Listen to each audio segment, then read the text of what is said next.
Today we're going to talk about how to solve for a variable at the pre-algebra level. So one of the big things that we're going to practice here is just moving things from one side of the equal sign to the other. And we're going to start pretty simple and then we're going to progress a little bit. So let's just start with a simple example of x minus 6 equals 10. Now I'm sure a lot of you can do this in your head and figure out what minus 6 is 10. And that's also a good opportunity to just talk about what a variable is. So in the simplest terms, a variable is just any number we don't know. And we often use x, but we could use any letter to represent a number that we don't know. And so we're just trying to figure that out.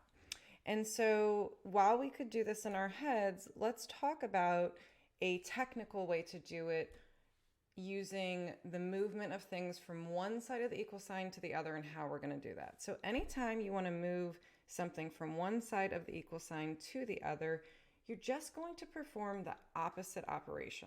I'm going to show you what I mean by that. So we need to move this 6 over to this side of the equal sign, because when we want to solve for a variable, we want to get it by itself. And you're often going to hear teachers talking about isolating a variable. Same thing, we're getting it by itself. So if we want to move this 6 to the other side of the equal sign, we have to do the opposite operation, like I said, to cancel it out. So it's minus 6, so the opposite of that would be plus 6. So minus 6 plus 6 is 0. We got rid of it. But whatever we do to one side of the equal sign, we have to do to the other. So let's go ahead and add 6 here. And so then we would have x equals 16. And that's it. We just solved for x. So like I said, a lot of y'all probably could have done this in your head, but we're just practicing the technical way of moving things from one side of the equal sign to the other. So let's talk about a more complicated example. What if I had something like 2x minus 5 equals 7? Okay, so now we have a 2 attached to our x, and we have the minus 5 to deal with.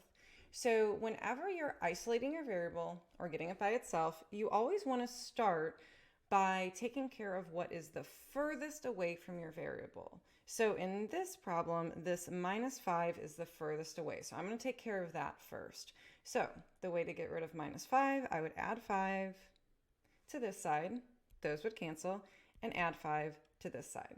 Okay, so then you're going to rewrite that next line. And I cannot stress enough, something I'm always saying to my students, please, please, please rewrite each line. So I know your teachers are probably telling you to show your work. There's a reason they're telling you that. It's very important, okay? So I'm going to rewrite this, and this would be 2x equals, and then 7 plus 5 is 12.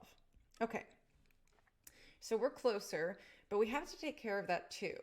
And I want you to remember that 2x is the same as 2 times x.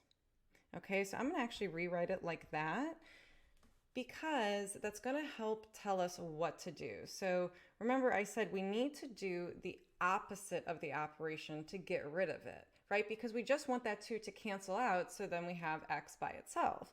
So the opposite of 2 times x is going to be dividing by 2, right? Because then those 2's would cancel and we're just left with x, which is what we want. But what we do to one side, we have to do to the other. So I'm going to divide this side by 2, and then I would get that x equals 6. And there you go.